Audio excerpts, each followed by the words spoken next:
Halo Sobat Bola sekalian, kalau kita bicara tentang sepak bola, memang topiknya gak melulu tentang pertandingan atau gol yang tercipta di lapangan. Tapi di balik itu ada juga hal penting yang sifatnya fundamental dan punya pengaruh signifikan terhadap sepak bola itu sendiri, yaitu fasilitas latihan.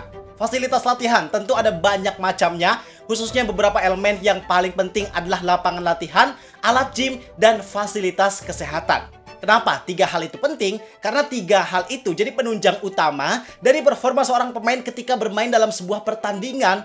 Kalau fasilitasnya baik, maka dia bisa melatih kemampuannya secara maksimal. Tapi kalau fasilitasnya nggak baik, maka ada kemungkinan untuk potensi maksimalnya itu sulit buat muncul, atau bahkan yang paling parahnya, bisa juga malah memunculkan masalah yang baru.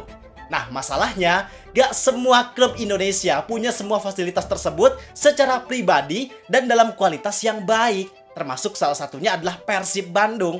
Karena baru-baru ini Boyan Hodak memberikan kritik serta masukan secara terbuka kepada manajemen Persib terkait fasilitas yang dimiliki oleh Persib saat ini. Yang intinya, Boyan Hodak memberi masukan bahwa memang fasilitas yang dimiliki Persib saat ini setidaknya udah memenuhi standar, tapi harusnya kualitas ataupun pengadaan dari fasilitas tersebut bisa lebih ditingkatkan.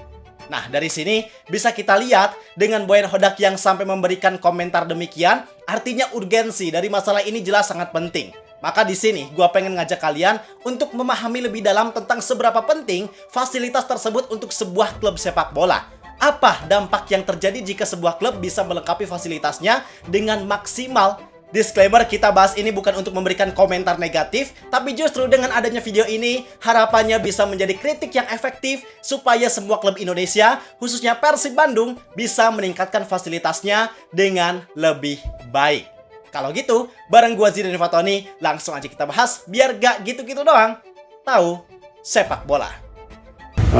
Look, I always fight to improve standard of training because this is what we need. Players need a better standard of in whole Indonesia, whole Southeast Asia. There is not enough training grounds, and this is number one facility that every club must have.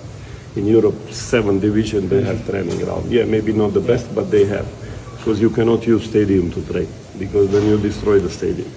So this is what we are looking for, but I think that we improved some facilities. We still need to improve gym. We still need to improve medical. You see that medical this year is much better. That we don't have injuries like last year. So definitely you can see all these things. Quality of training pitch need to be better because our is not so bad, but still need to be better because this is where you have less injuries. Nah, tadi kita lihat kan bahwa yang memberikan komentar adalah Boyan Hodak langsung. Sebenarnya, jujur ini adalah keresahan yang sebelumnya udah sering gua pikirin, udah dari lama banget, tapi gua belum berani buat bilang secara terbuka karena takutnya ada beberapa pihak yang kurang bisa menerima. Ntar ada oknum yang bilang, apal naon maneh karena main bal. Nah, kalau udah ada yang komen kayak gitu kan jadi kurang enak ya. Tapi sekarang karena kritiknya udah diwakilin dan disampaikan langsung sama Boyan Hodak, jadi bisa lebih aman buat gua karena udah ada dasar. Maka di sini tugas gua sekarang adalah ingin memperjelas dan mendukung kritik yang disampaikan oleh Boyan Hodak tersebut supaya hasil dari kritik tersebut bisa lebih efektif dan dipahami oleh kita semua. Jadi, kalau pelatih sekelas Boyan Hodak udah memberikan kritik secara terbuka, artinya memang hal tersebut jadi sesuatu yang kurang baik dan harus segera ditingkatkan. Karena kita tentu kenal dong, karakter Boyan Hodak gimana, dia pasti bakal ngejaga internalnya kalau memang hal tersebut adalah sesuatu yang harus dijaga. Entah untuk menjaga kondusivitas lah, atau karena alasan apapun. Tapi sekarang, karena Boyan Hodak berani terbuka memberikan kritik tersebut ke publik, artinya dia sebagai pelatih kepala merasa bahwa latihan yang selama ini dia terapkan di Persib itu masih belum optimal. Apalagi dia juga tadi bilang beberapa fakta yang cukup mengejutkan loh. Salah satunya adalah alasan tentang kenapa di musim kemarin ada banyak pemain yang cedera. Di situ Boyan Hodak bilang bahwa banyaknya pemain yang cedera adalah dikarenakan fasilitas medis yang belum sepenuhnya lengkap. Sehingga hal tersebut memang berdampak signifikan terhadap kesehatan pemain. Jadi ketika bermain, kondisi kesehatan si pemain emang gak sepenuhnya terproteksi dari cedera. Maka dari itu, dampaknya memang ada banyak pemain yang kena cedera. Cuman, kalau gue lihat, sebenarnya Persib udah mengakali fasilitas kesehatan tersebut lewat kerjasama dengan Royal Sports, yang merupakan rumah sakit dan klinik kedokteran olahraga. Sebenarnya ini merupakan langkah yang bagus, mengingat mungkin Persib masih belum bisa untuk mengadakan fasilitas kesehatan yang lengkap secara pribadi, maka mereka di sini melakukan kerjasama dengan pihak eksternal. Kemudian selain itu ada juga terkait alat gym. Sebenarnya Persib punya alat gym pribadi yang ada di GBLA, bahkan Pak Adit juga pernah ngasih statement terkait fasilitas gym tersebut, tapi bisa dibilang alat gym tersebut kualitas dan jumlahnya masih sangat terbatas. Bahkan kalau skuad Persib lagi ada sesi latihan khusus gym, mereka sebenarnya nggak pakai fasilitas latihan yang mereka punya sendiri, tapi mereka justru harus datang lagi ke fitness center. Yang gua tahu adalah mereka suka latihan di Sosi Gym. Kenapa? Karena kemungkinan kalau untuk latihan gym secara khusus dan diikuti oleh semua pemain, fasilitas yang ada di GBLA memang belum sepenuhnya maksimal. Seperti yang dibilang oleh Boyan Hodak juga, bahwa Persib butuh meningkatkan kualitas alat gym. Karena nggak mungkin dong, kalau alat gym Persib udah maksimal, tapi Boyan Hodak masih ngasih komentar demikian. Nah, kemudian yang nggak kalah pentingnya lagi, ada terkait fasilitas lapangan latihan. Sekarang tentu kita semua tahu bahwa Persib latihan di lapangan pendamping GBLA yang memang udah cukup proper lah untuk mereka latihan. Tapi sebenarnya untuk sebuah klub sepak bola profesional, apalagi sekelas Persib yang orientasinya udah level internasional, fasilitas tersebut sebenarnya masih jauh dari kata cukup. Idealnya sebuah klub sepak bola profesional modern harusnya punya lebih dari satu lapangan latihan. Kenapa? Karena ada banyak penggunaannya. Misal, bisa dipakai buat tim akademi. Atau bisa juga agar perawatan rumput lebih maksimal. Terus yang gak kalah pentingnya lagi, ada juga tentang spesialisasi lapangan. Jadi biasanya ada beberapa jenis lapangan yang berbeda. Ada yang pakai rumput sintetis, ada yang pakai rumput pendek, ada yang pakai rumput panjang. Yang hal tersebut digunakan dengan tujuan mensimulasikan kondisi lapangan lawan atau gaya permainan tertentu. Terus lapangan indoor juga penting, apalagi kalau lagi musim hujan. Gak jarang loh, skuad Persib gak bisa latihan secara maksimal gara-gara hujan deras. Yang akhirnya mereka cuma latihan di area training indoor GBLA yang areanya kecil. Tentunya sangat gak ideal buat mereka latihan sepak bola. Itu cuma buat sekedar pemanasan atau latihan ringan doang. Dan Boyan Hodak yang bilang langsung bahwa kualitas lapangan latihan Persib harusnya bisa lebih ditingkatkan supaya latihan mereka bisa lebih maksimal dan mengurangi risiko cedera ataupun luka ketika latihan.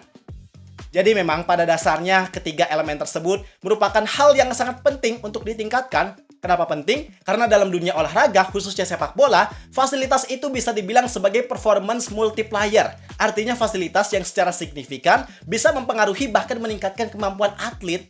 Tadi kan ada 3 macam ya. Yang pertama yaitu fasilitas kesehatan. Tentunya ini sangat berguna buat para pemain menjaga kondisinya, mengurangi risiko cedera, atau bahkan bisa mempercepat proses pemulihan juga, sehingga dampak yang paling terasa dari aspek ini adalah konsistensi pemain dalam bermain.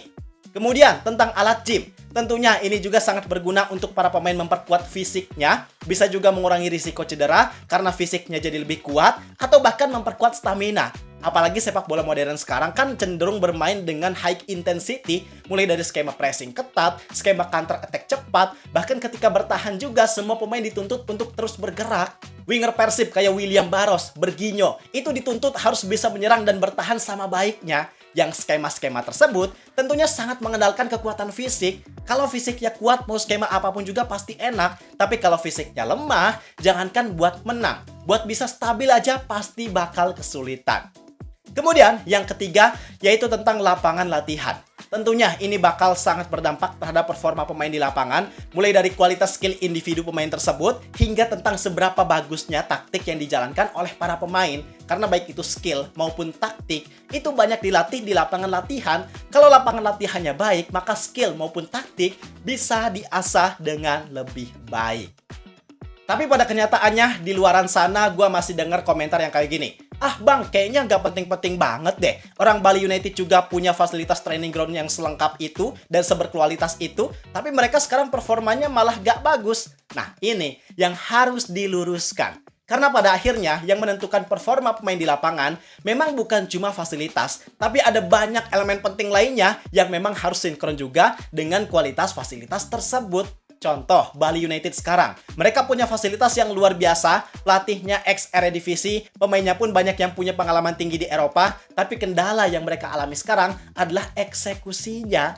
Bisa jadi itu yang memang belum maksimal. Mereka ada kendala dalam hal adaptasi, ada kendala dalam hal chemistry, atau bisa juga ada kendala dalam hal tekanan, sehingga memang hasil di lapangan belum maksimal. Dan kalau kita bandingkan dengan Persib, bisa dibilang Persib sekarang punya sistem yang baik, tapi fasilitasnya belum maksimal. Hasilnya memang sekarang terlihat cukup baik, tapi belum tentu hasil ini bisa bertahan dalam jangka waktu yang lama. Apalagi kalau yang mengeksekusinya atau pelatihnya gak sebaik Boyan Hodak. Kenapa? Karena nggak didukung dengan fasilitas yang baik dan kuat. Tapi kalau misal Persib bisa melengkapi sistem yang udah baik tersebut dengan fasilitas yang lebih baik, maka yang terjadi bukan hanya prestasi, melainkan dominasi. Artinya Persib bisa mendapatkan hasil yang baik dan bisa bertahan dalam jangka waktu yang panjang karena kombinasi dari sistem serta fasilitas tersebut. Maka sekali lagi, disclaimer video ini bukan dibuat dengan tujuan untuk memberikan komentar negatif, bukan untuk mengeluh, melainkan video ini bertujuan untuk memperjelas batas yang harusnya bisa ditembus oleh klub Indonesia, khususnya Persib, kalau memang ingin lebih naik level. Sistem yang dimiliki Persib sekarang memang udah baik, tapi alangkah lebih baik lagi jika sistem tersebut didukung dengan kualitas fasilitas yang lebih mumpuni, sehingga seperti yang tadi gua bilang, bahwa yang nantinya tercipta bukan hanya prestasi, melainkan dominasi. Sekarang pendapat kalian gimana tentang masalah ini? Yuk kita diskusi di kolom komentar. Like dan subscribe-nya jangan lupa. Gua Didi Fatoni, terima kasih. Sampai jumpa di video berikutnya. See ya!